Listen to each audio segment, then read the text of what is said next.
Hey guys, something that we are excited to tell you about is a company that is taking wine to the next level. If you've been at a restaurant or grocery store trying to pick out a bottle of wine but had no idea where to start, like me, or you're just looking for a unique event for your friends, family, or coworkers, In Good Taste is a new type of winery that can help you do both. Their mini wine bottle tasting flights help people with varying degrees of wine knowledge learn more about wine. In Good Taste provides tasting flights and complimentary virtual tasting over Zoom. The tastings create a safe space for novices and pros to ask questions about the wine, the regions, food pairings, etc. Unlike the traditional lecturing at most wineries, In Good Taste provides a fun event with trivia and quirky food pairings like which wine pairs best with Crunchwrap Supremes. Each mini bottle is one glass of wine, so you're getting 2 full bottles of wine, but in a variety for just $65. This lets you learn more while committing to less. In every situation, you're gonna have these little episodes where things aren't, that they don't go your way. Right. And you're gonna have one or two choices. You can say, well, that ain't fair. Mm-hmm. Or you could take it upon yourself to say, what is it that I'm not doing? Right.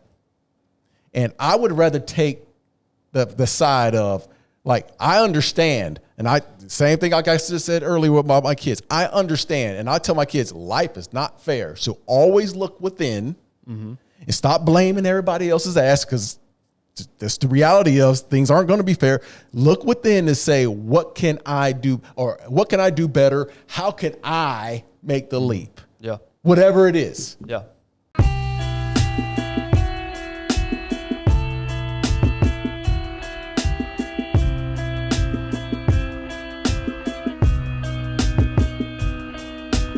Usually Tyler brings us in. I've got to do it today, I guess. Go ahead. You know, Darren, even though it's his show, and you know he ain't going to do it. No, I ain't doing that. That's your job. Do your job. If you stay in your lane. Doesn't that we always talk about stay in your lane? Find what people are good at and don't ever work on your weaknesses, ever. If you've been following us for any amount of time, you know our structure. You know, Sundays are interview episodes, Wednesday roundtable, Friday Feel Good Friday, which is a new concept we've added. Just a quick, punchy message to end your week. If you're brand new, this episode you listen to right now is what we call our roundtable episodes. Basically, we take a topic, we throw it out there, and we talk. We talk about our experiences with that topic. We talk about what research we've done with that topic. Usually it's not much research. Usually it's just, anecdotal experience. And I would say most of the time, the topics that we throw out there typically have a tangible concept to them or a takeaway. Yeah. It's something we fairly have a good grasp Something on. we've experienced before. Something we've experienced. Yeah. And today is no different. It is something we've experienced, but it's not a topic we have a solution for, to be completely honest with you. It's not like you're going to leave this episode with an actionable item and an actionable step to say, all right, path is laid out for me. Right. Because this is a deep topic. Yeah. It can get pretty. I can't wait to have this guy. And I'm hoping Tyler gets here on time to finish this off, but I can't wait for this topic. Like, I'm excited. Once we just brought it to my attention not too long ago about this topic. Yeah, Darren heard about this 5 minutes ago. But I like to keep it fresh. Multiple texts. I mean, honestly, I like to keep it fresh. Yeah. Because. And I'm the opposite. I like to research. Oh, you want to research and study it. I like to know what the hell I'm talking about. I want it fresh. I want it on top of mind right now. And let's have because I feel like it's authentic when you can just jump right into it. So it's inauthentic when you actually prepare? Preparation is, look, we're having topics, man. We're having real life topics. I don't have time to prepare for real life topics. I don't have time. Hey, shit happens. I don't know what episode that was, but I don't have time. Shit happens like right now. I got to be able to go. Yeah. It's like football, man. That's how it was in football. It's like I didn't have time to sit around. You know what? How I was in football, man. I used to walk in when I come out to practice, and everybody be out there stretching and all, and they'd be like, "Oh, preparing for the practice." I used to always tell dudes, "Hey, have you ever seen a cheetah sit there and stretch? You don't see a cheetah jump off. Hey, deer runs by, the cheetah has to go. I gotta get these hamstrings right. His ass gets off the rock, chases it down. Yeah. Same way, bro. See, that's one perspective. Put the mic in front of your boy and let me just go. My perspective is... While Elizabeth is looking at me crazy. My perspective is your brain is chaos. Unpreparedness is actually laziness. No, it's not unpreparedness. It's just the fact of it needs to be real. You found a convenient excuse to not prepare. No, is my point. If I have to study for a test or prepare for an RFP, I get it. Like if it's business and it's those type of things, I get that part of it. But when it's like fresh topics, man, I like to just walk into these topics and go. No, I hear you. Yeah. And I'm giving you a hard time, but I like to combine the two. I do like there to be an element of, just off the top of your head, but I do also think it's valuable to do research and figure out other perspectives and other trains of thought other than what you have just experienced. Because I think, and that actually leads in well done to what we're talking about, is this concept today is we're talking about fairness and the concept of fairness and life being fair or why it's not fair. And to that point, I think, for me personally, I could just live this life in my own lane and stay with my own experiences and probably do okay. But to me, there's no growth in that. Right. If I'm only ever going to research things that I'm interested in or topics that I've experienced, there's no growth in that to me. Right. I'm just talking about myself. Yes, agreed. And this concept of fairness, you throw that term out there, and the great thing about it, maybe the curse about it, is that if I say fairness, Elizabeth is her brain's immediately going to take her somewhere. Mm-hmm. Your brain's going to take you somewhere else. Tyler's going to take him. So we're all going to have a different concept of that term. So when I think of fairness, actually, I don't want to put this on me first. Darren, when you think of the term fairness, and I'm not going to put any parameters on what I'm asking for here. Right. Just overall, when you think of the term fairness, what comes to mind when you think of fairness? It doesn't exist.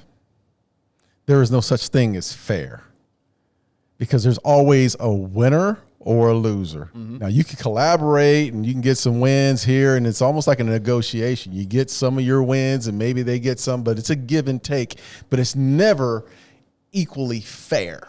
Right. And I love this conversation because I went through this years ago in two separate situations, and the conversation centered around fair. And it was when my first year at Arizona State, when I walked in the door, I had a coach named Lovie Smith, who was our position coach. And the first thing he said to me or to the group was, there is no such thing as fair. I'm not going to treat everyone equally. Mm-hmm. If you're a guy who's been here 3 years and I know you and I can trust you, well, you're in the door. You may have some advantages. But if you're a young rookie, young kid coming as a freshman, I'm going to treat you a certain way. You got to earn it to get there. So he says, I'm not going to treat you guys fair. The second time is when I went through a divorce. And as you can imagine, it was a very emotional time. And I was there with two attorneys, her representation, my representation. And my attorney looked at me and said, we're going to go into this. And she said, we're going to go into this. And I just want you to understand it's going to get a little hairy. And I said to her, hey, I just want to be fair. And she turned around and looked at me. She says, I'm going to tell you something. There is no such thing as fair. And it's the second time I heard it. And it blew me away to the fact of they're both true in every situation, because you feel like you can try to be nice about things, but people are going to take. If you're too nice, they're going to take on the other side. If you're too, you know what I mean? It's always going to be, I'm not going to say a winner or a loser, but things are never going to be truly fair. And it happens in life, like in life. And I'll go back to you here, Ben, but we look at our lives, and I've looked at my life, and I've always been like, well, man, I grew up in this situation. That's not fair. I didn't have the academic success in college or in high school because of the way I was brought up, and, the schools weren't that strong, man, and that's not fair. Yeah, it's not. I think there's a lot of things that aren't fair in life. It's just the hand that we're dealt, and it sucks. But that's the reality, and people need to get that shit out of their mind to think that things are going to be fair, because it's never going to be that. Right. It's funny the way you phrase that and the examples that you gave, because this is exactly what I do, and there's actually scientific research behind it. I tend to think, when I think of fairness, I think of all the scenarios where I'm on the losing end of the fairness stick, if Absolutely. you will. Yeah. I never think about the scenarios where I'm the winner in the fairness, right? I only think about the times, I blew my knee out. That wasn't fair. Right. I didn't get to go play in the NFL. That wasn't fair. I didn't get that job I wanted. That wasn't fair. But I don't tend to think about, dude, I've got 2 awesome, beautiful kids. Right. I've got an amazing wife. I grew up with 2 loving parents. That's not fair. Right. Why did I get that? Yeah. You didn't grow up with that. That's right. That's not fair.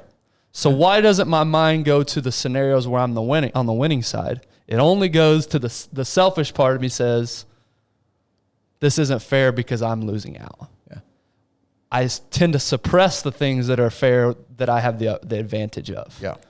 Right. And obviously, and we may not want to go fully down this road, but race is a big deal right now. Yeah. And whatever your opinion on it is, there's an issue of quote unquote fairness. Mm-hmm. I was born with the color of my skin that I was born with. I had nothing to do with. Right. Same with you. That's right. What's fair in that?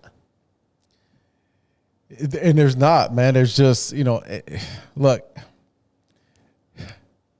I look at it as, I guess, the color of my skin. I've looked at it as early on in my life, looking at it as, well, things aren't fair because I had to do this and that. And, I always tell my kids, look, you got to be strong. You can't get in trouble as a black man. You can't have strikes against you. You just can't. As a black woman, you can't have strikes against you. You can't. Is it fair? No. Is it the reality? Absolutely.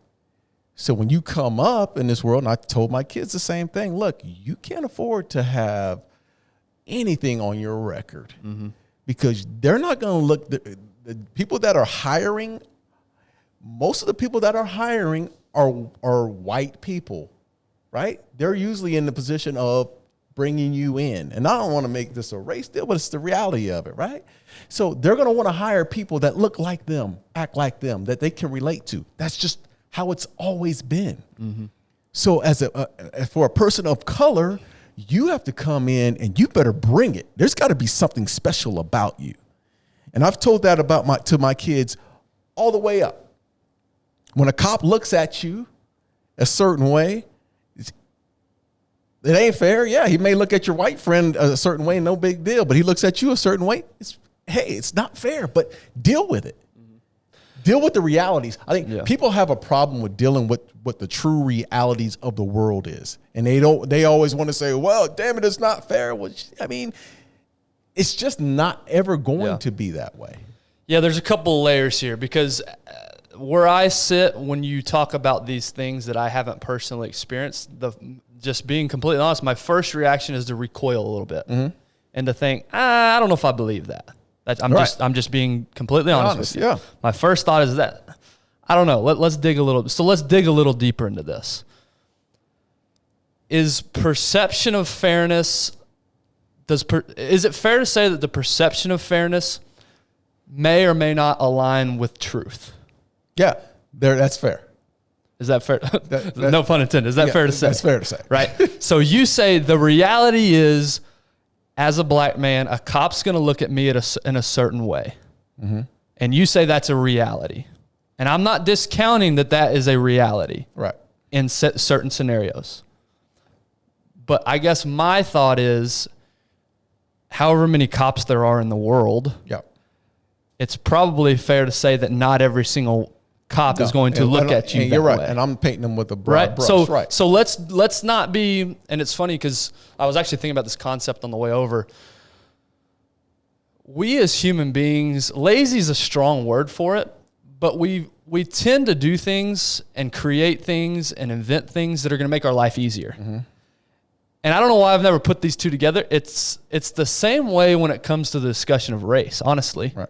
We tend to get we paint a broad brush, on both sides. Both sides, right. On both sides. Mm-hmm. And instead of looking at individuals and individual scenarios, and I'm thinking on the one hand, well, why can't I see Darren Woodson, right? Or why can't I see Elizabeth Prophet? Or why can't I see Ben Gibbs? Mm-hmm.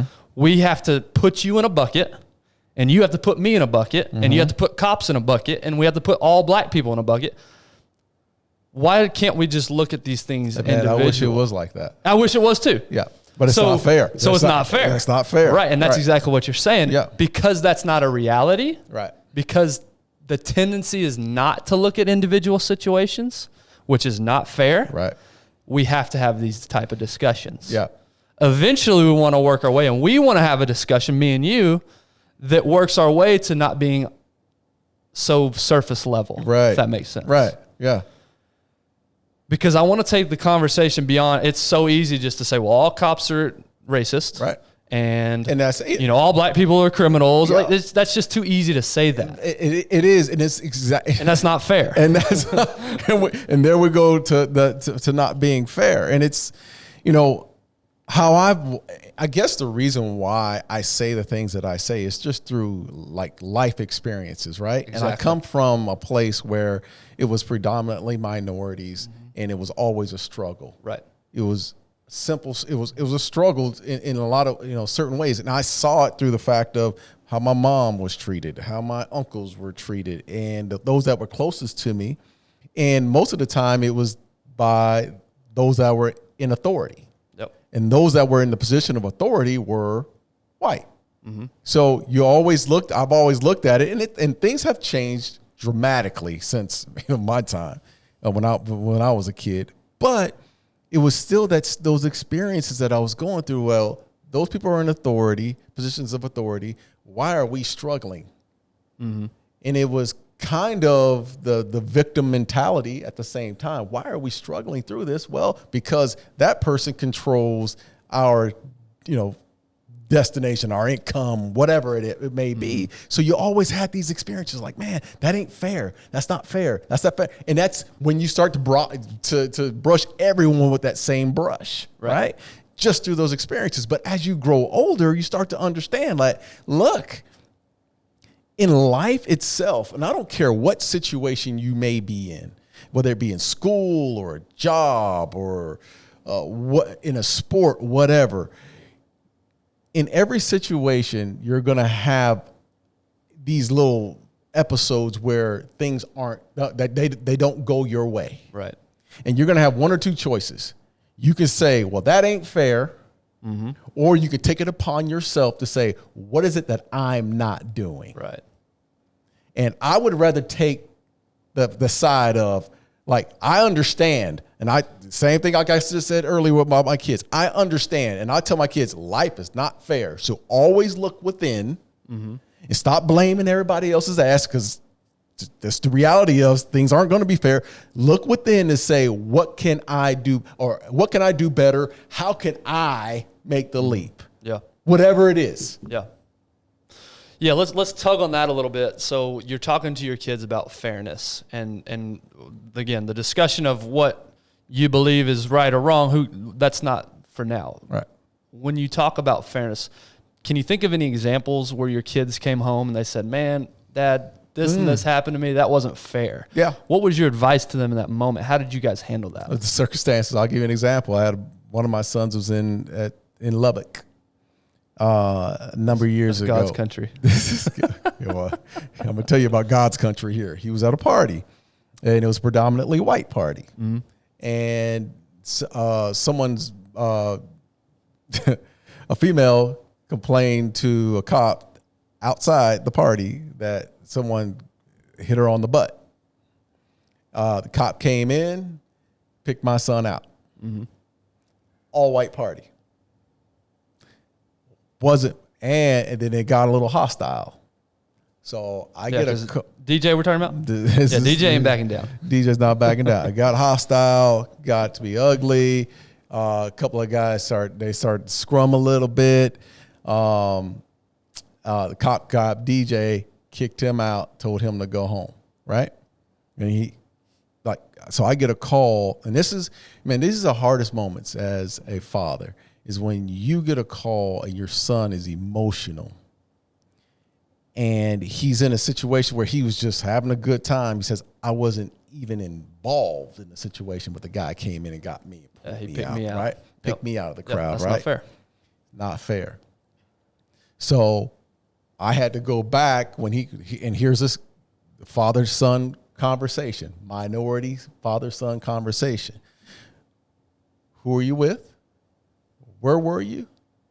What were the circumstances? Mm-hmm. Let's have that discussion.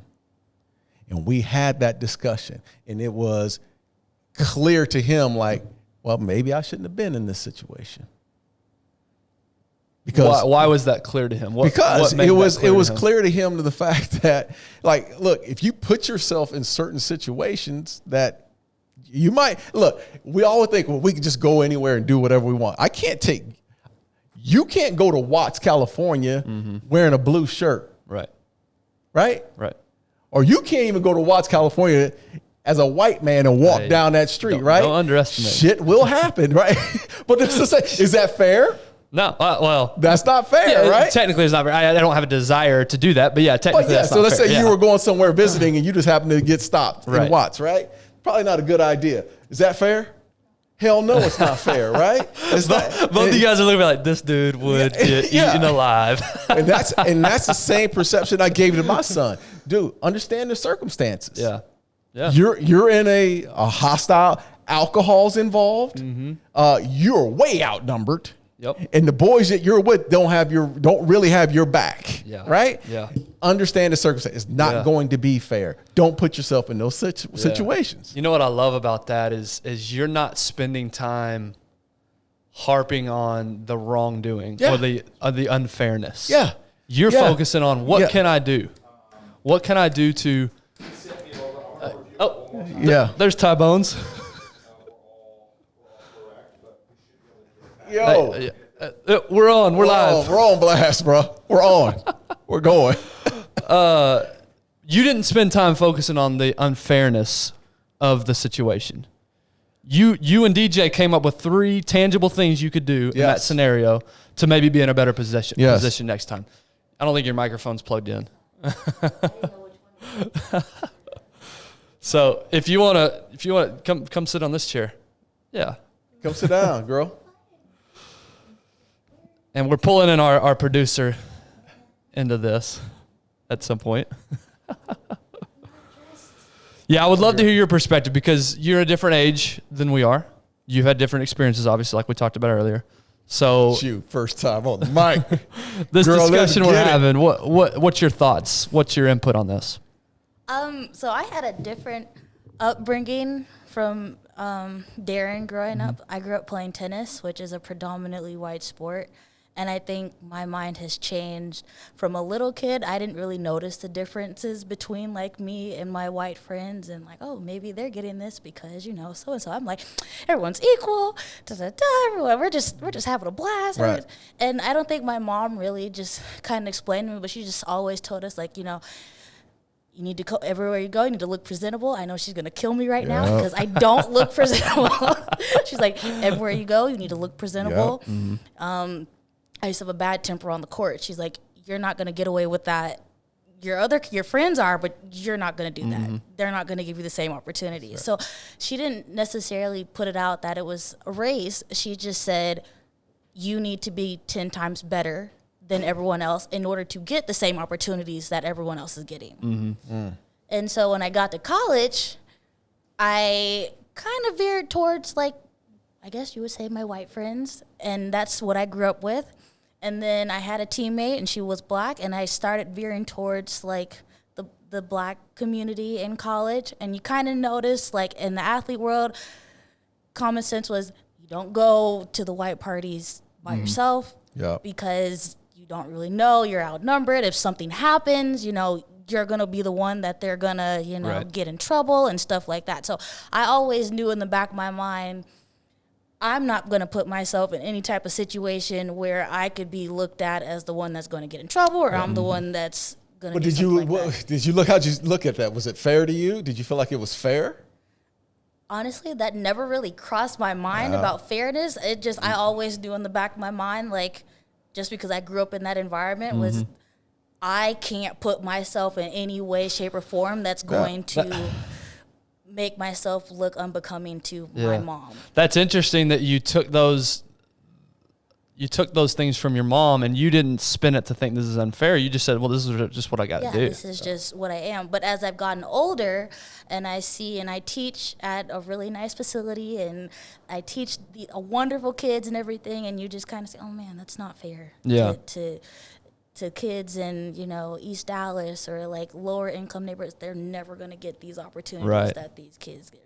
That's not fair. And I kind of feel for them and kind of see like, man, that's crazy that they will never get these opportunities to even see. Yeah. Right. And I want to say this though, because we're Ty Bones, get back in here. We're on the air right now, and I want to make sure that was awesome. Thank you.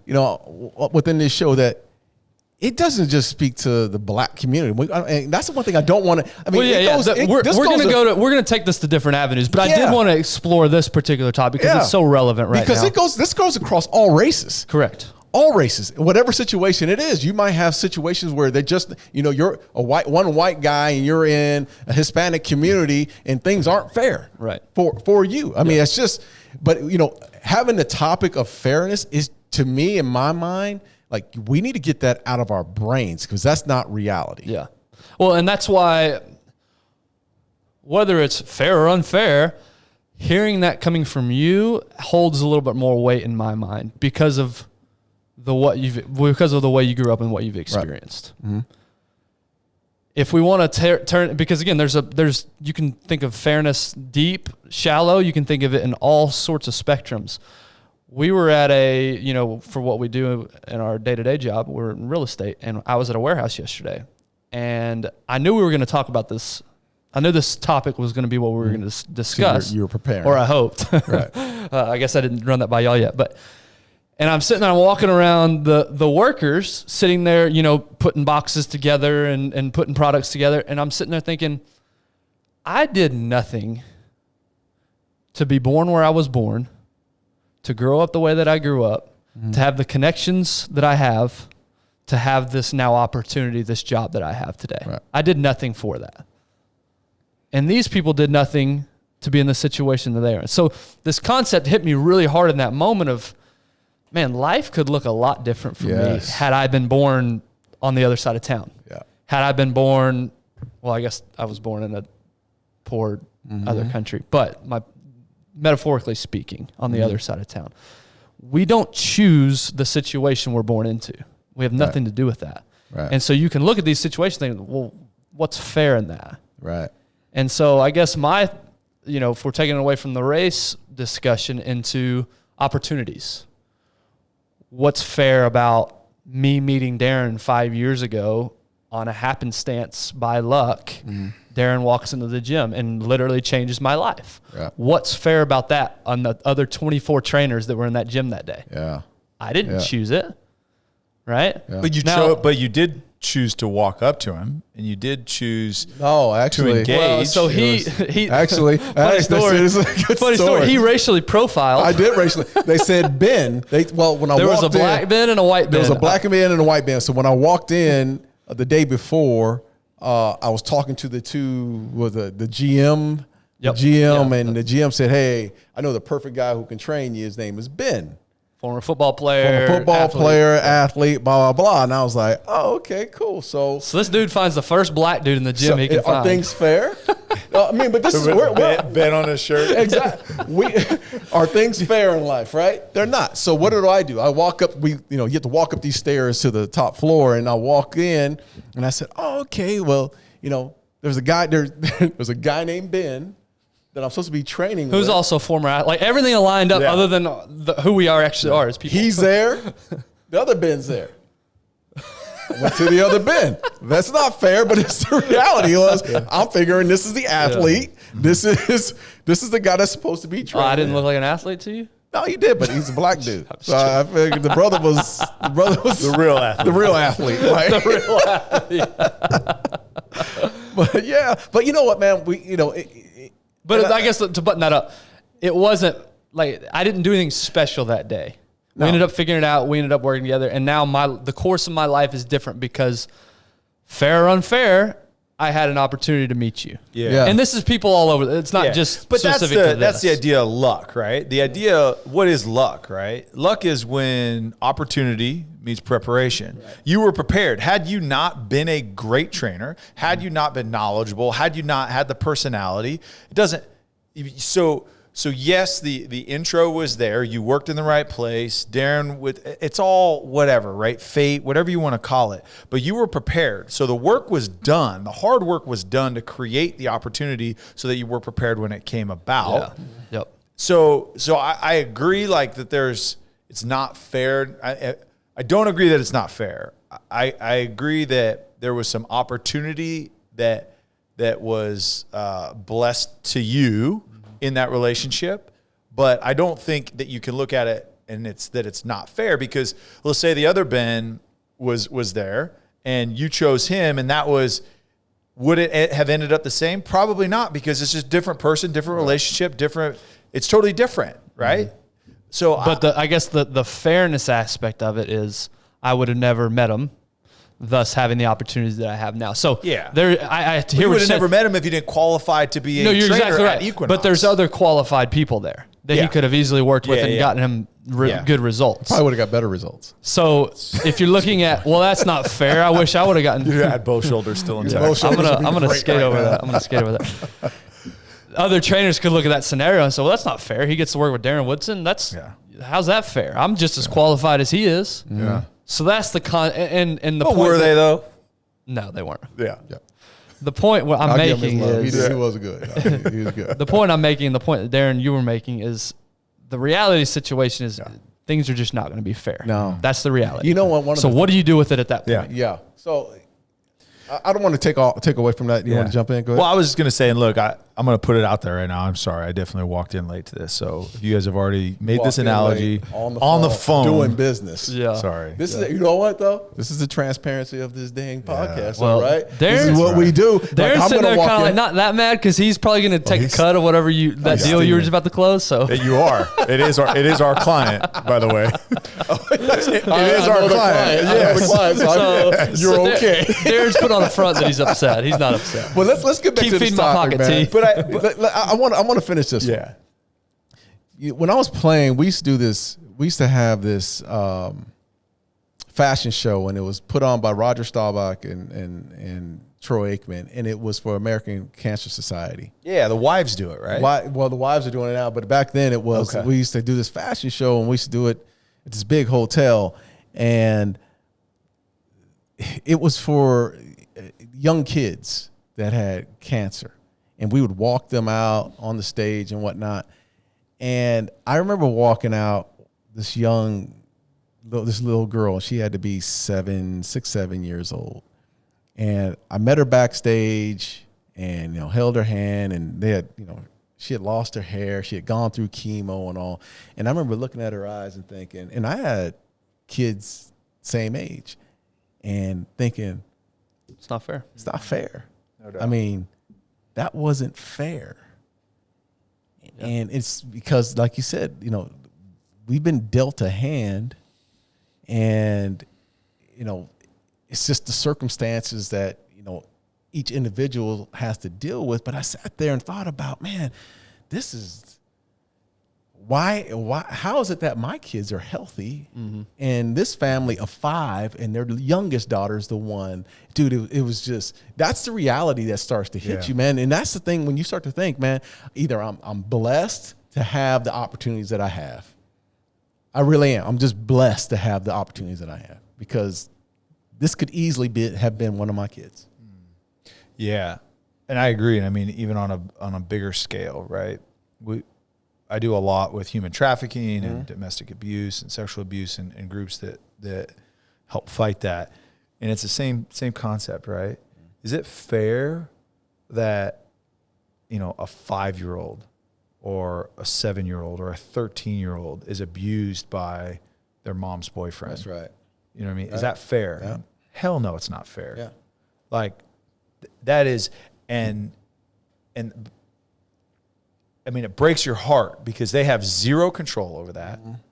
They didn't choose to be there. They didn't choose to put themselves in that situation.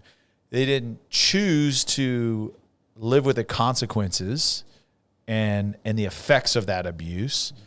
And so yeah, I agree with you. There are things that are absolutely not fair. Right. I think the question is, I think we acknowledge, we're all in agreement, right? Life is not fair. Like, there are things that happen in life that we could never understand. We don't understand God's plan. We don't understand why he does certain things, why he allows certain things to happen, why there's so much darkness and evil in this world. But I think that the biggest question, and I don't mean to like pivot, is what do you do with that acceptance and knowledge?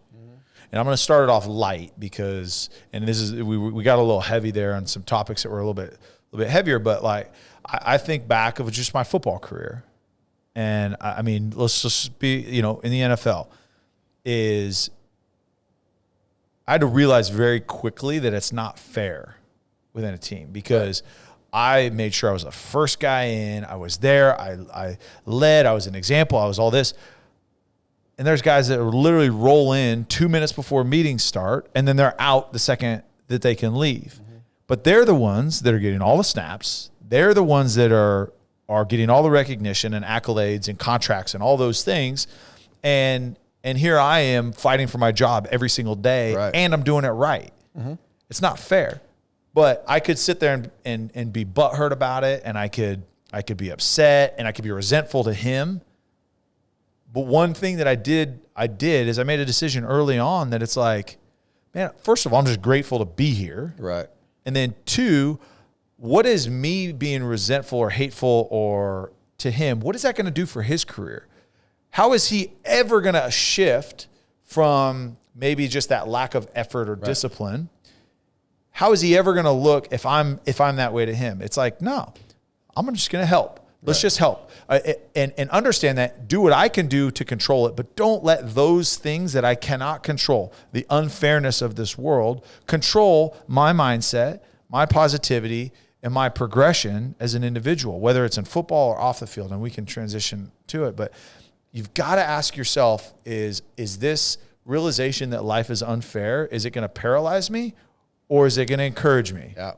So when it paralyzes you, what's the thoughts that go when you start to really dig into, okay, life is not fair, and then you start to get this negative feel towards that other person, right? How much energy are you wasting? How much true energy are you wasting by saying, oh my God, he gets this, he gets that? Look, man, I think a lot of our conversations, where do they start? Who do they actually point back to? Yourself. Mm-hmm.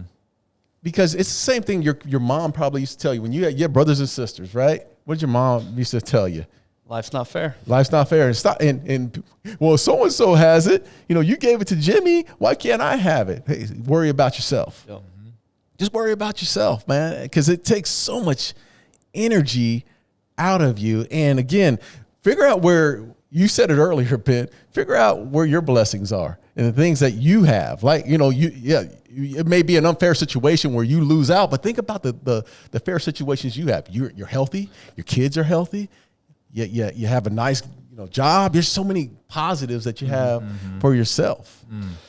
Tyler, I want to ask you and Darren, you the same thing, and I'll go as well. These examples, because there's a lot of clarity. How long ago did you retire? 2016, end of 2016. Okay, so you made me do math here. 4.5 years, Thank you. So 4.5 years ago. So it's easy to have clarity 4.5 years after the fact. In the moment, though, when you're first going through this, take us back to that experience of these guys are showing up 2 minutes before. I'm doing everything right. This is unfair. Take us back to that before you had the clarity to realize. Did you from the beginning say to yourself, I can only control what I can? Or did you ever at any point struggle along there thinking this is unfair? So I think early, like back to my story, the draft, right? Watching the draft, I was for sure like, this is unfair. Like, why are these guys getting drafted and I don't even get an opportunity? This is unfair. So in the moment, there was resentment. There was pain, there was fear, there was all those things associated with it. And it did paralyze me for a short amount of time. But then going to a CFL workout, getting an opportunity to go play, quickly, okay, well, if I'd have just sat there and felt sorry for myself, been the victim, we've talked about this, been the victim because it's unfair and it's out of my control. No, it's not out of my control. There may be an unfair event, but the big picture, when you look at life, it's literally just an accumulation of fair and unfair events that happen to you. So if you realize that, okay, look, yes, this one event sucked, but is that one event going to take the fork in the road to go down the victim mentality, down the lack of progress, down a road that I didn't want to be when I was 4 years old? Or is that unfair am I going to use that as fuel? Am I going to use that as motivation? Am I going to continue working towards that? And you've got to make a decision because, again, there's going to be another unfair moment. There's going to be another fair moment that you're like, yeah, I deserve that. But looking at it from a longer picture, so for me in the moment, it's natural to sulk. It's natural to feel bad. You know what? It's real. Natural. What's natural? It's natural to be jealous. Yeah, Sure. It really is. I mean, and that's when you're in an unfair situation, it's laced by jealousy. Yeah. Because that's what you're thinking, like, man, how can this person have all this and he's been given this and that's not fair? And then there's jealousy and there's envy and you have to deal with that. And that's your pride. Then your pride gets in the way. So there's a lot of things you have to uncover through that process. Think about how inundated with that we are because we get to see everything. Like you look at social media, and back in my day when I was single, it was MySpace, right? And it's like, how is that dude with that girl? Right? And it's like, that's not fair that clown, right? I know that dude. Like you look at it, and now in social media, currently it's like, okay, that vacation that they took, that job that he has. Oh my gosh, this dude's an influencer because he put out one funny video or one thing happened to him. Like, that's not fair. Like, we're inundated with all of this information because we see everybody's best version of themselves on social media. So now it's like, man, it must be nice. That's not fair. Like, I wish I could have had that break. Yeah. But again, it's one event. It's not life is an accumulation of all of these events. And it's, okay, how do I respond to this one? How do I respond to the next one? How am I going to respond to the one after that? How am I going to respond to the one after that? And just recognizing that, look, there are things out of your control. Accept it. But don't let those things that are out of your control your life. Yeah. And I think there's varying degrees of acceptance, meaning it's easier to accept some things and other things it's like, man, this really sucks. Right. Yeah, right. so true. Really sucks. That is so true. Yeah. But one thing you said you did, Tyler, because I'm always looking for tangible. What can I take away tangible? What can I actually do? I don't want to speak in generalities. I want to know what can I do. Yeah. And one thing that you said you did is you pivoted immediately. Yeah. You said, this situation sucks, but I'm going to pivot and focus my attention on something else. Mm-hmm. You didn't focus your attention on what sucked about it. Yeah. You said, I'm going to go play in Canada because that's going to get me a step closer to the ultimate goal. You took a tangible step in the right direction. Yeah. Now, other things that's a little harder to do, right? Mm-hmm. And we talk about the race, issue. Yeah. That's a little harder to pivot in that scenario. But I think about my injury, sort of similar to Tyler's. And again, when I sit here and bitch about this, I feel like such a fool because it's really not that big of a deal 10 years later. Mm-hmm. In the moment, though, it was a huge deal. Yeah. In the moment, it was everything. And I can remember in the moment thinking, this sucks. This is not fair. Why did a knee injury happen to me?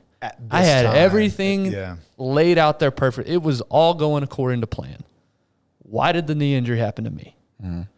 And so then my focus shifted towards rehab. I was able to forget about the crap, the suck of it, and I was able to shift on, I'm just going to get better. And in 4 months, I was able to do a pro day. Mm-hmm. Fastest recovery of anybody that I'd ever seen because I was so dialed in. I was so focused on that moment of, I'm going to overcome this. I'm not going to sulk. And so I get there and I run my 40 and I run routes 4 months later after a big, massive knee injury. Mm-hmm. Scouts coming to do that was awesome. You did a great job. Then the draft comes. Rounds 1, 2, 3, 4, 5, 6, 7 all go through. My name doesn't come. That next Sunday morning, so the draft ends on a Saturday, next Sunday morning, the Washington Redskins at the time called me up. Say, hey, man, we think you're a hell of a player. We want you to come to rookie minicamp. Now all of a sudden I'm back, baby. Right. I'm back. Everything's back on path. And I guess My focus is re-energized. Like I'm ready to go. And then what happens? I've told you this story. Yeah. That was a Sunday. They called me back on a Tuesday, the very next Tuesday. So literally that Sunday, my feet were so far off the floor on that Sunday. Yeah. I didn't have a bad moment that day. In fact, my buddies threw me a party that night. Like we were all jacked up. Like, so excited for this opportunity because 4 months earlier, I'm literally being wheeled onto a surgery table. Mm-hmm. And Tuesday morning, I get another phone call from the Redskins. They say, hey, man, we thought about it. You know, you're so fresh out of surgery. We don't want you to come up here and hurt yourself. We want to be fair to you. We'll call you back in the fall. Stay in shape. That's not fair. Yeah. Everything I ever wanted was there for me. Right. Why? The phone call that I dreamed of was right there, and then 3 days later it's taken away from me again. That's not fair. And so I pivoted again, and I had to go focus on the next thing. And so thankfully, you know, my focus was shifted, but I just think about, like you said, Tyler, it's just going to keep coming at you in waves. And you can sit there and be pissed off about how unfair it is, but that's not going to get you anywhere. That's right. Yeah.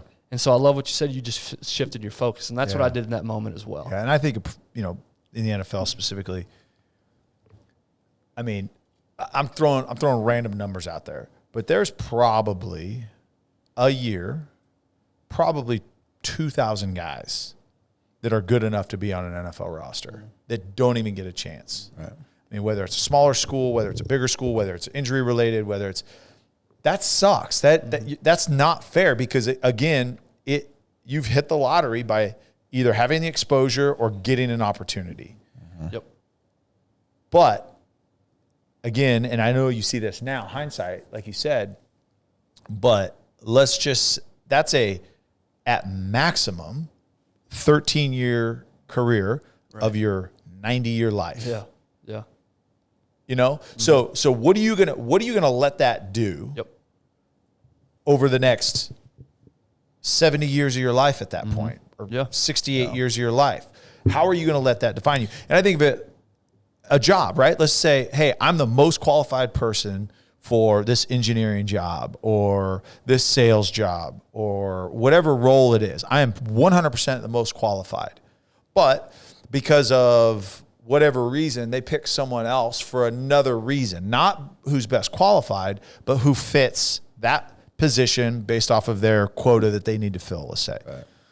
So let's just say they need a minority in that role. And let's say you're not a minority and you don't get it. Or let's say you are a minority and they don't give you the chance because you are a minority and they would rather someone that looks different than that. Whatever the case may be. That sucks. That sucks. And that is totally unfair.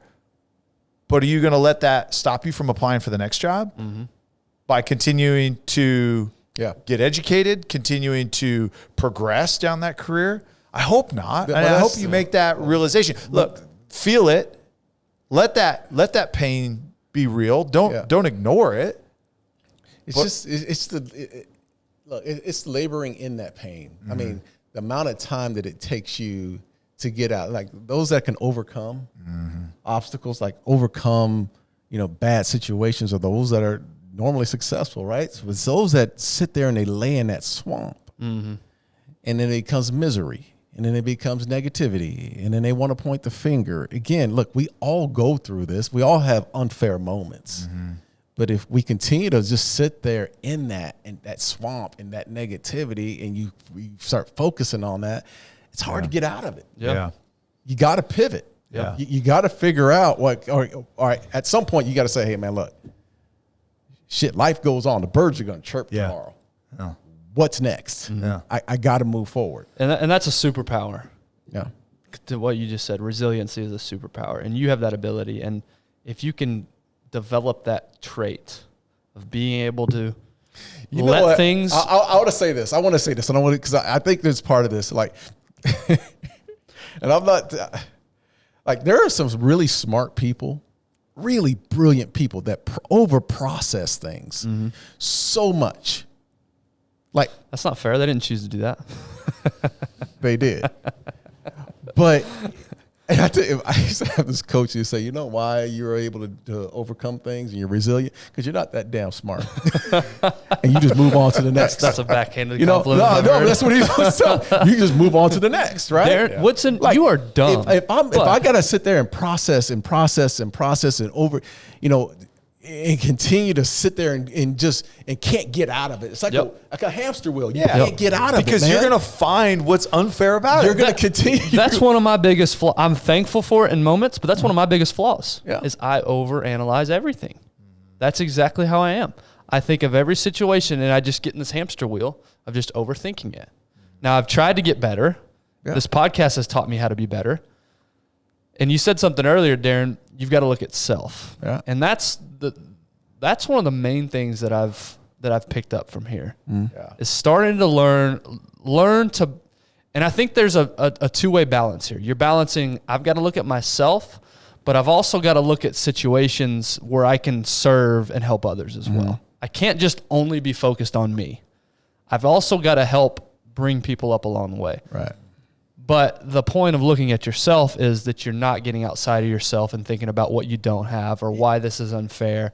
If you can hone in on you and only think about you and think about the blessings that you have and think about the life that and maybe you have zero blessings. Hopefully that's not you. But if you're listening to this, you probably have some blessings. If you're listening to this and live in the United States, you've got You're probably pretty good. So it's the balance of learning to look at yourself and focus on you and not worry about what anybody else is doing.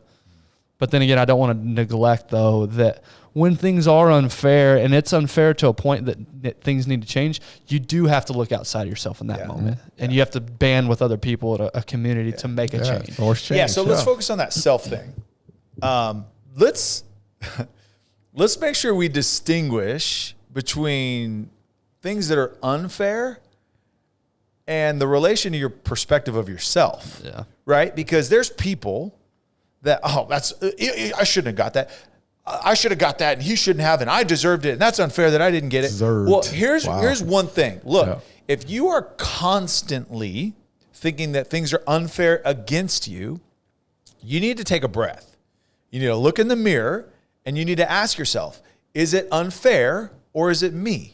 Is it unfair or am I just an asshole? That's it, really though, like, because we as a country right now, we are inundated with this victim mentality that it's not my fault. It's not my fault. It's unfair. He's mistreating me. No, let's look at it. We are a capitalist country. It is performance based. That is why we are the country that we are.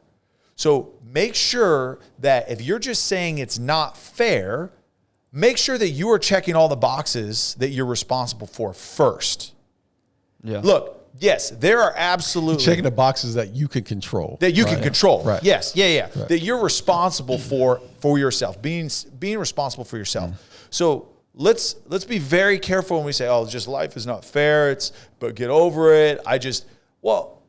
But if you're not making sure that you are prepared for that job interview, you're prepared physically for that competition or game or whatever, or prepared for that test or whatever it may be. Let's make sure that you are confident that you've taken care of everything. And here's the deal. If you're looking at the mirror and you're saying, I've done everything, you're lying to yourself. Because I think every one of us in this room can say, there's more that I could have probably done to be prepared. So make sure you listen and you recognize that voice in your head. And which voice are you listening to? You listen to that voice on your right shoulder that says, man, you deserve all that. Like, don't listen to them. Those are just haters. They're trying to hold you down.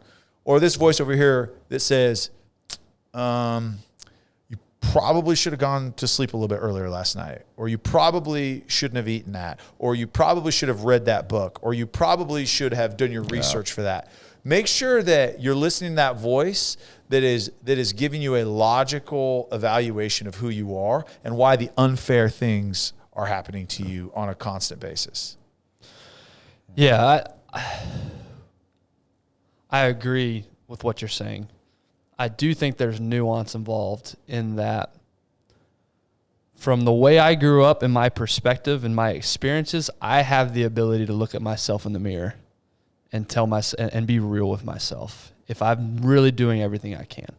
Because, and I'm not saying because of my skin color or anything like that. I'm just saying because of my personal situation, 2 loving parents, the way I grew up, I can honestly look in the mirror and tell myself, dude, you have every opportunity out there. There's nothing being held back from you for any reason. But I do appreciate not in a good way, but I do understand that there are people that grew up in different scenarios that haven't had every opportunity. Yeah, and that's uncontrolled. And that's not controlled. That's uncontrolled. So Those I do want to things be you can't- mindful that Yeah, absolutely. look yourself in the mirror. I totally agree with that But I think advice. what Tyler was basically going through was the fact of what you can control. Like there are things that like certain people are just assholes. Yeah. Like Well, and talk they, to and us. they don't from want to the- blame. Talk to us. Take us back to when, and I know we got to wrap up soon. Yeah. But take us back to when you were a kid in the scenario that you grew up in. Had somebody told you that advice? Talk to us from that lens and that perspective. Well, I think when I grew up, it was, first of all, we didn't have all the social media, and I wasn't looking outside. The outside world wasn't as big as it is, as small as it is now. It was just huge. The outside world didn't apply. But I would look at, look, there was a lot of jealousy. I'm not going to lie. Growing up, I was jealous of anything I saw on TV. Why does a white kid have this? And we're catching the bus every damn day. I used to be on the bus and look at kids that are in cars, nice cars. Matter of fact, we used to be on the bus counting the nice cars. Damn, I wish I had that. That's my car right there. That's my car. And things weren't fair. And I'd always sit there and think in my mind, it's not fair. It's not fair. It's not fair. But it was all through experiences. And I said it earlier. It was because of the experiences is the reason why I had this hater mentality. Yeah. It was what it was. But it is, as I started getting older, I started to realize that I can make a difference. I mean, and I don't know if it was just a confidence in self, but it was that I don't have to sit in this role of wondering or of this guilt and this victim mentality of, well, no one's giving me, go take it. And I had a family member and my mother who always told me, if you want it, go take it.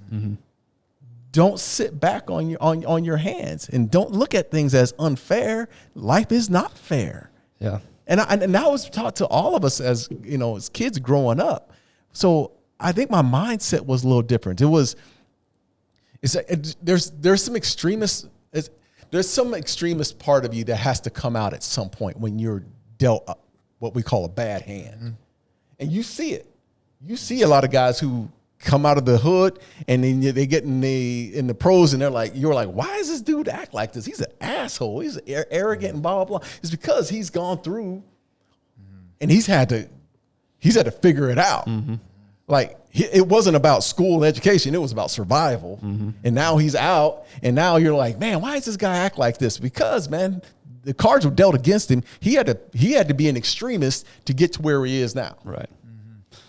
And that's why I sort of look at guys that come out of those unfair, with quotes, situations, and you wonder why they get to a point to where they're like cocky and arrogant. It's because, man, look, it's all you know. And that's how I sort of got to, man. It was about me. Like I was the only one that was going to save me. Yeah. Even through unfair situations, I was the only one that was going to walk out on that field. My mom wasn't walking out here with me to go tackle this dude in 120-degree heat. The boys that were in the hood weren't going to be out here with me. It all started with me. So that's the confidence I had to build to get over those unfair situations. Yeah, Ben, you sent us a podcast last week about money and happiness, and we just had that conversation, and it was really well explained. But one of the things that the guests on this podcast talked about was the reality that in the 90s, right, this .com boom, right, there's more wealth created in this like 7-mile radius than all of Europe in the last 100 years. And so, but what he talked about women in this industry. It was a white male industry. That was it. Right. Like that was what it was. It was really unfair to minorities, women and people of color to try to go raise money because the white males accounted for like 95% of all capital raised. That is 100% unfair. 100%. I totally get it. But you have to commend the women and minorities that have completely shifted that in 20 years. And the prominent private equity, VC, female leaders, minority leaders that have totally changed that narrative. And look, is it proportional now? I probably still not, but the pendulum has swung in the other direction. Yep. So there are definitely things, but guess what? I think, and to the point that I was trying to make, and I'm not saying like there are not things out of your control, and you control it. Look yourself in the mirror, like you control the dialogue in your head. Like I get it, but what I am saying is you have to have a realistic conversation with yourself, no matter what your upbringing is. Yeah. You have to, and you have to understand: is it everything against me, or do I just need some more growth? Yeah. Yeah. You've got to ask yourself that, because if you don't, then and you don't grow, then things are just going to continue to be against you. Yeah. And look, is a minority female, am I trying to say she has the exact same opportunity as me? Like, I'm not. Like, I'm not going to sit here and say that things are equal today. And that sucks, and that's unfair. But I also am saying, recognize that, and recognize that I'm going to beat the odds. Yes, exactly, man. And you just summed the whole thing up. Like, just recognize through self what circumstances you are in. Anytime you go into a battle, a fight, whatever it is, you have to do your own research on self, right? And that's part of it. It's like figuring out what it is that I'm having, what mountains and hills am I going to have to overcome to get to where I want to be, right? Yeah. And there's going to be a whole lot of unfairness that's going to be there. How am I going to deal with all that to get to what I want? And I think of, and again, from a football analogy, right, is you are a zone defense, right? Zone coverage. You don't do a ton of man. Right. And you have a great year. You're this slot corner guy that's in the zone defense, or, you're a free safety. And then you sign with a team that is a man defense. Guess what? You're about to get exposed. Same thing. So if Elizabeth and I apply for the same job, and I get it because of how I look, but she was prepared. She did everything that she could. And I did not, but I got that job. Guess what? We all know those people in the workplace. They get exposed. Time will expose you. So whether you get that job or the next, you are going to continue to progress. So I would just encourage those out there that feel like, hey, the odds are against me. Recognize that. Recognize that that's a reality, because you are more qualified, you are more capable, and you are going to progress much further than the person that got the job that was unqualified. As Giaco says, good. Didn't get the job, good. All right, last question, 30 seconds or less on the answer for each of you, because we have a lot of parents that listen to this podcast. As you're talking to your kids, we all have 4-year-old children, specifically. 5-year-old, 4 and 5-year-old. You just turned 5. not your older kids. You're like Tiff. Like, hey, what time is it? It's 10:30. Nope, it's 10:31. That's right. Okay. You know what I mean? So true. We have young kids that are starting to grasp this concept of life. What's your advice regarding fairness? Tyler, you go first. What's your advice to your kids regarding fairness? Just control what you can control. If you can walk away from practice or school knowing that you did the best you possibly could,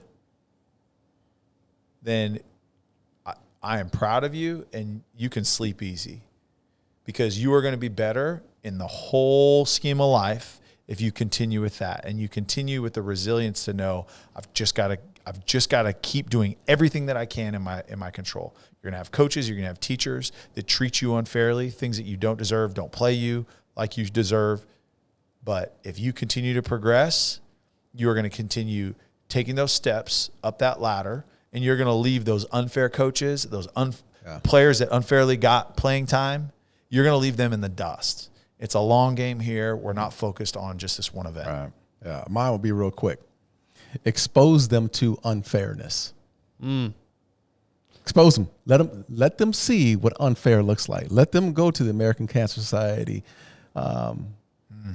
a fashion show and see what unfair looks like. Let's go to a third world country and look at what unfair looks like. We as parents can't control some of that. We can control some of that, and that's just through exposure. Yeah. I'm smiling because you took mine. Did I? That's exactly what I was going to say was, if you think this is unfair, I'm going to go show you what unfair is. Yeah. Let's really narrow our focus in onto us. Yeah. And like Tyler said, this is a marathon, not a sprint. Let's not focus on this one unfair situation. Let's look at this thing, this grand scheme of life. But let's get some perspective and expose you, if I'm talking to my kid, to other scenarios and other situations that are much more unfair. Yeah. You've got it good. Yeah. You totally sounded like a dad right there. Yeah. You do. Oh, you think this is unfair? Yeah. I'll show you what I'll show you unfair is. unfair. But that's true. Yeah. That's so well, true. we opened this up with saying this is kind of a little deeper conversation. We certainly could have kept going for hours, and there's really no it's not like there's just one resolution for this discussion. We'll probably bring it back up again, but hopefully this will start a dialogue either with yourself or with your friends or with your kids, and start the conversation on fairness.